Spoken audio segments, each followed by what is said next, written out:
wonder if Barksdale is even crazy than Marcus. He just shot a woman that worked with him to keep her quiet. Surely he won't have an issue with killing me. Now, Barksdale yells, no more whispering, no secrets, you two will stay in here. And get away from that door. If anyone whispers just one more thing, I'll blow your heads off. My mind is racing to figure out a way to get through the secure door and into the hangar. Beyond that, of course, there was a fail-safe switch. Barksdale will make a distraction. If I feel that's the most sensible one to do, I'm just going to tell him it's an asshole. With no other ideas, I resort to something I know how to do well, be noisy. You moron, I say, for someone in such a position of power, you think like an idiot. Kill me, go ahead, but then you'd better get someone into those woods to move my equipment. You really want the police snooping around a wrecked lucky sack for missing loggers? If someone as dumb as me found their way into your little hideout. My rant is having its intended effect. Barksdale's teeth clench and rage fills his eyes. You're a fool, he shouts. You don't have the slightest idea how difficult the work we do here is, how advanced and world-changing. Fuck him, I'm gonna shoot him. As quickly as I can, I raise my gun and fire. I don't even take aim, I just fire in Barksdale's general direction. Barksdale takes off running as my shot misses wide. He runs for cover to the back of the room. That's all we need. Amy also fires a shot to keep under cover as we head for the door. Amy pushes the button and the door swings open. Barksdale will be on us in a second, so we dash out into the hangar ready to defend ourselves.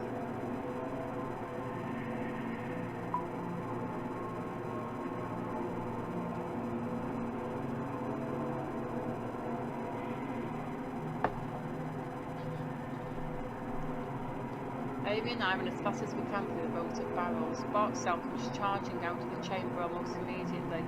As he steps onto the hangar floor, he starts shooting. Each shot sends a jolt of fear through me as I wait for a bullet to end my life. We need to get to the elevator on the far side of the room, Amy tells me. It leads down below to the switch.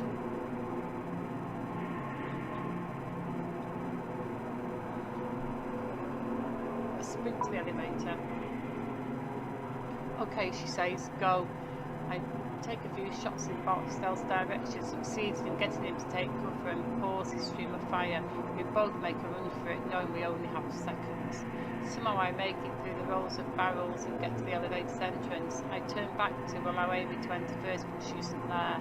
I look back to the barrels and see she has fallen about halfway down the row. She doesn't appear to be hurt, but she's paralysed with fear, sitting motionlessly as Barksdale peppers the area with gunfire. For goodness sake, Amy, run!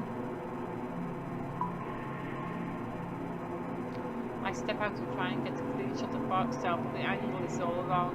I try my best to get a shot, but it's not anywhere near him. Barksdale doesn't even flinch. I'll have to help Amy from here. I remember the contents of the barrels.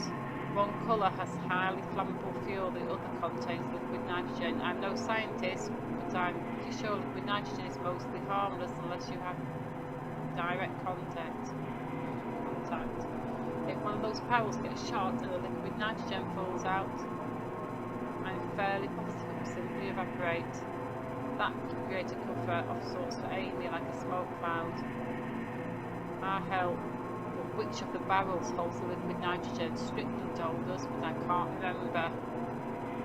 I have to remember quickly, or Barksdale is going to get careless with it shooting.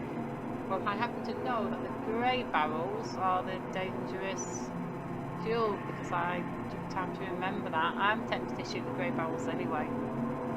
But, yeah, because that'll probably kill us all. I'll shoot the yellow.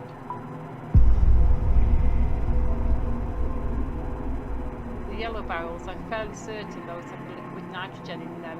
Without giving myself a single moment to second guess myself, I aim upon and pull the trigger. There's a pinging noise followed by a hiss. A stream of liquid nitrogen spills out and begins to evaporate immediately.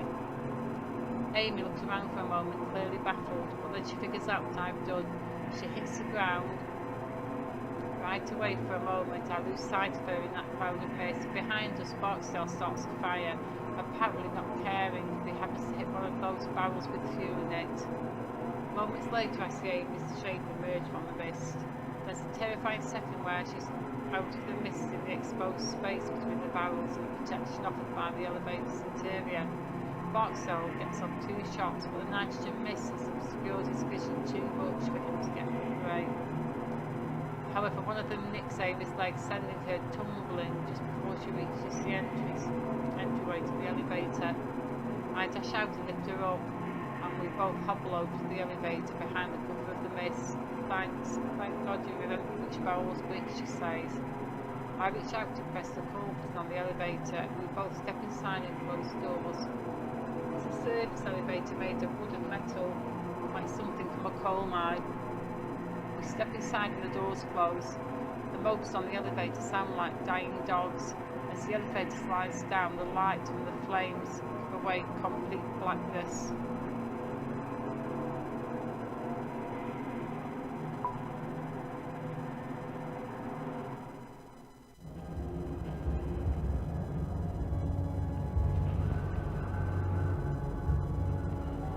I lose track of how long the elevator descends. It's hard to tell due to the lack of lighting, but it must go another 500 feet underground. The elevator comes to a stop with a shuddering clang. A tunnel stretches out with sparse white bullets lighting the way. Most of the wall is made of raw earth and rock, but there are boards and concrete slathered in areas used to reinforce the tunnel. I see a warning sign posted on the wall, and I want to read it, but there's not much time. I have a feeling it's going to be important, so I should read it really. Warning, authorised personnel only beyond this point. Trespassers will be prosecuted to the full extent of the law. Absolutely no exceptions. Well, glad we got that out of the way now that everyone is dead. Suddenly I feel the effects of the painkillers again. My head feels like a balloon and my balance is off kilter. I look up and when I see the tunnel ceiling is less than 6 inches over my head, claustrophobia freezes me for a moment. The ceiling is not high at all and there is barely enough room for Amy and I to walk side by side, which is for the best because her leg is clearly causing her a great deal of pain. She's soaked in blood and hobbling along. I don't think I can go any further, she says, wincing, but trying to keep her composure. Sit down, I tell her. I'll be back. There is no sense in chancing further injury to your leg. She nods and I help her down. She shudders in pain as she eases into a sitting position on the floor. Thanks, she says. According to Strickland, the switch should be at the end of this hall. I look up and I see the tunnel ceiling is less than 6 inches over my head. Claustrophobia freezes for a moment. Still, it's much better than the monsters above me. I wonder then, walking through the darkness where they came from, is the portal still open? I hold the gun in one hand and feel my way along the wall with the other. The wall under my palm anchors me to reality, to sanity. I am not in some boundless abyss, but still in the real world. For a little while longer at least. I recognise that I am marching to my end. As much as I wish I weren't, it's not surprising. From the moment I saw what those creatures could do to time and space, at least a part of me knew that death was inevitable. Before I have time to wonder whether my family will really miss me, I see a light ahead. It's nothing more than a speck of blue light, but in the darkness of the tunnel, it's like a lighthouse in a stormy sea. I slog forward, my eyes straining to focus on that little light ahead. From somewhere ahead, I stop to hear something that sounds like water. It's trickling lightly, like a leaky faucet. And behind that, there is something that sounds like wind, a light breeze through an open field, and a voice. Anywhere else that sound would have been pleasant, but here in the blackness of the tunnel, they're menacing.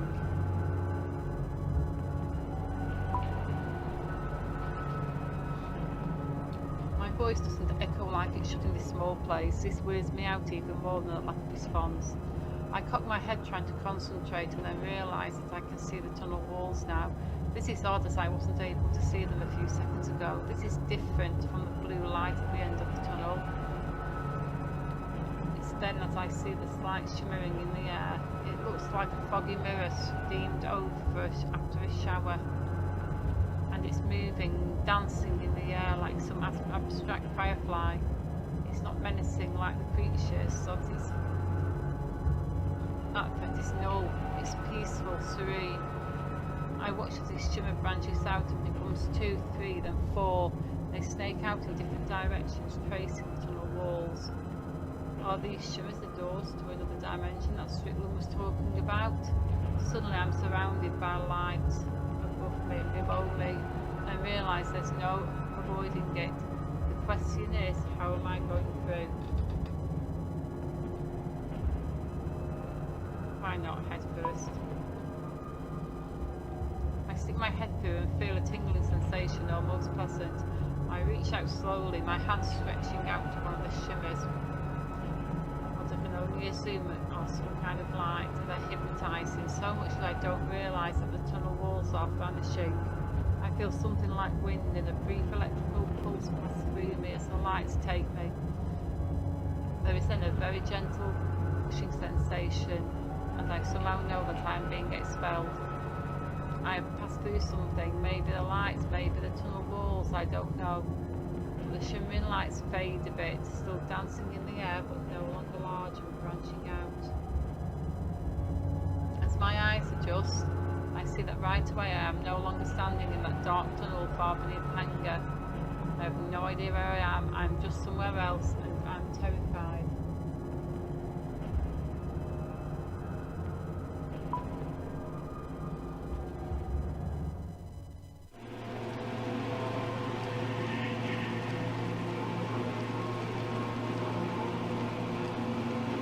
I land on looks like hot holes. There are dips and many cliffs breaking in the landscape within me. There's a wash of orange and blue overhead in the sky that makes no sense. It is both beautiful and terrifying at once. A scattering of stars hang overhead and they all seem to be breathing, pulsing with the gentle energies of the light. I can't tell if there are clouds in the sky because everything about it, but the colours of the trembling horizon seems to be amorphous.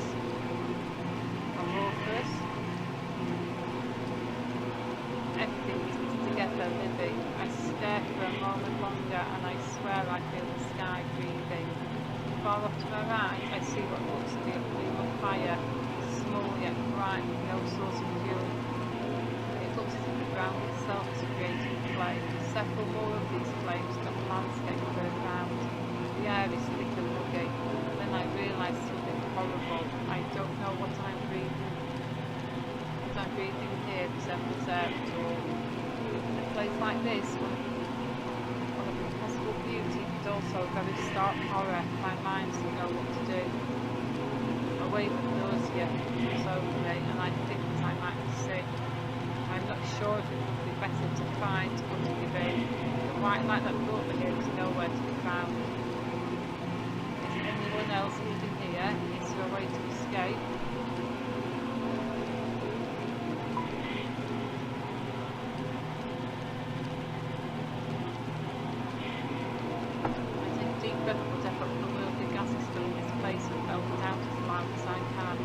Hello, hello, is anyone else here? Anyone?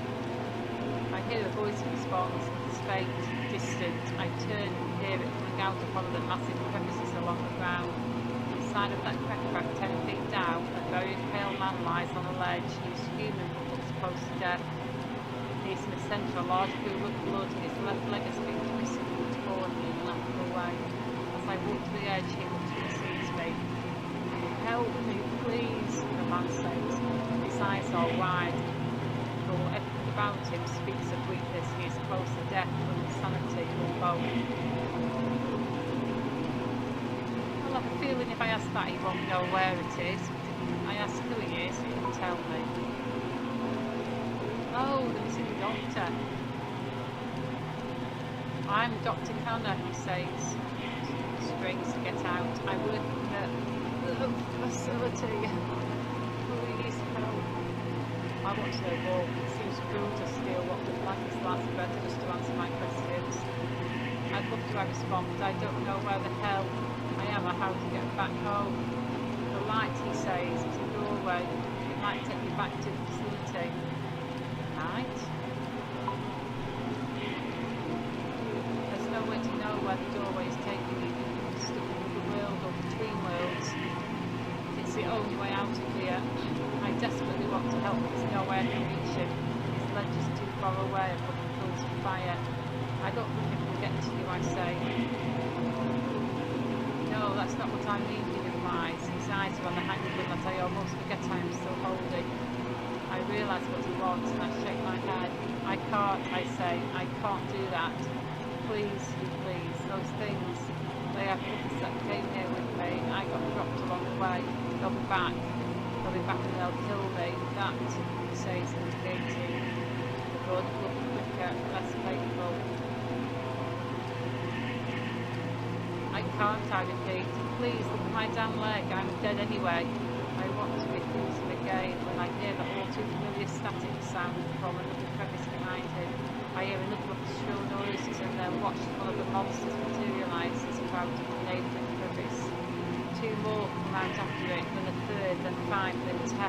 As soon as my ribs pound, as what was just a few turns into a flood. And suddenly I understand the man's reasoning. A bullet would be a mercy. I check the gun and see that we only have 1 round left. I can use it on this guy, and I may need it for myself later. From the side of the man once again. My God, he says, a wave of lunacy in his voice. Please. I'll shoot him.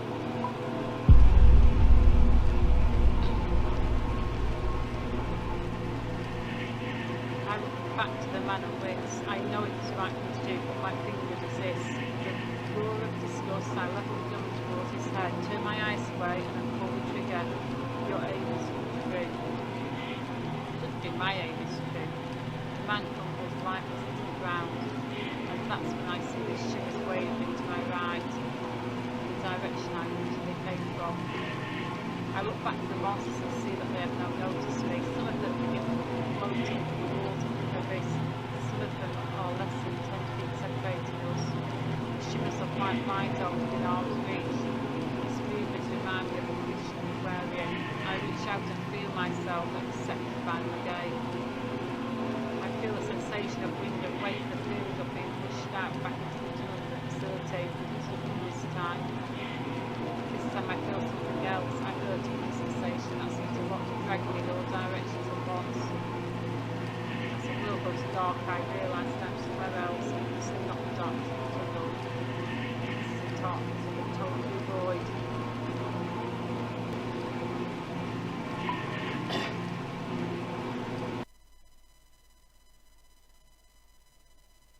There is darkness around me everywhere, nothingness.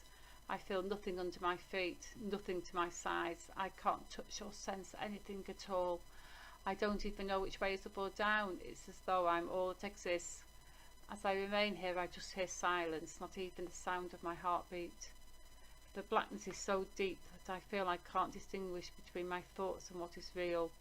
I hear screaming, but I can't tell if it's someone else or my mind screaming to fill the void. Try to move. I tried to kick and move my arms. It's not working, but it's not clear in what way it's not working. Are my limbs not moving, or have they gone numb? It's impossible to tell. My body has just become absent of all sensation. I assume this is a place that Strickland referred to, the place between dimensions. This darkness could consume me if it wanted to. I try and will myself out of it, to have those shimmering lights spit me out, but it isn't happening. At this point my mind starts to hallucinate, or at least I think it does. Are they visions? My mind playing tricks on me? I can't tell. All I can do is watch. I see the logging site. There is an image of Tony's lifeless body after I pulled it under the dozer. From under the dozer. I see myself talking to Dennis, and he looks distraught as I tell him that Tony is gone. Then the scene rearranged itself, and I'm standing between Dennis and Marcus's gun. It changes again, and the shape of Marcus's body appears in front of me, half devoured, a bullet through his head. In my mind I'm sobbing as I watch Dennis get torn apart by those monsters all over again, and I just stood by and watched. And I am calmed a bit as I watch myself shoot the right barrel, helping Amy to safety. And that's when I feel like I can't take any more of this. I see like the man in the strange world begging for death. I watch as I take his life just before those beasts reach him.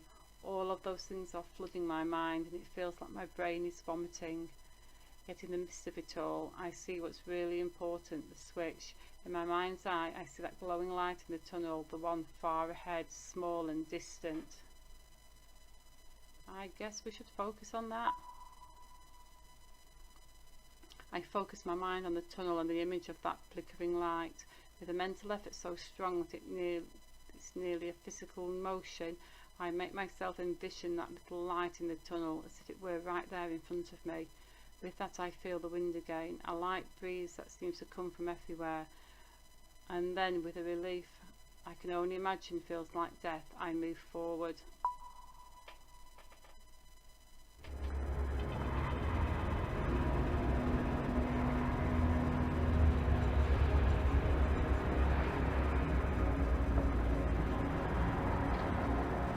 Ejected from the void and suddenly standing in the tunnel again, I let out a wail of triumph that turns into a bout of weeping. The weeping only intensifies when I see the light up ahead, a flickering blue light. Somewhere behind me I hear a crackling noise. I think of Amy down that way by the elevator. Have they reached her? There is no way I can find out. For now I have to keep on with my plan. Besides, if it works, we're all gone anyway. I feel like I can listen to get a better read on where they are, or I can just make a break for it.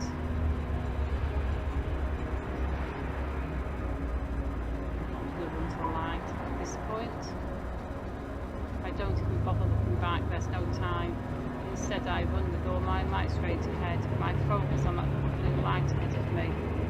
As I run, I see a different light, a white one flickering in my peripheral vision. Another of those shimmers that go to other worlds. It seems they are appearing and disappearing with more frequency now. Strickland was right, these things will reach the surface soon, unleashing more monsters. This thought makes me refocus on the blue light, the man-made light, the switch. The blue light gets closer. As it does, I can make out a square shape around it. This has to be it. The ecstatic scream of the monsters is much closer now. I have to be quick. I grip the gun tightly, regretting my decision to use the last bullet on the man in the world. Looks like all I'll be using this for is a bludgeon. I run ahead into the darkness, my eyes locked on the switch, but I assume it's going to not only kill the creatures but myself as well. But as I approach, I see the lever. It's covered by a glass box that I'll need to break. Blue light is directly beneath this, highlighting a series of tubes and wires that snake into the inner workings of the device.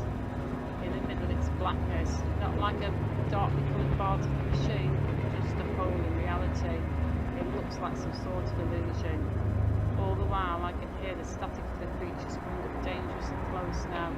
I have no idea how much time I have. Well, we'd better get with the programme then and smash the glass.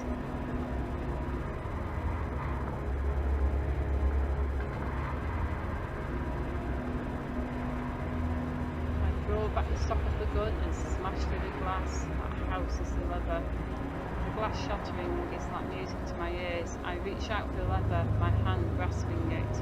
Without warning, I feel immense pain course through my body. It feels like a fire racing down my back, forcing me to fall onto one knee in agony. There's only one of them that I can see. It was horrible static noise of this. I ready my gun.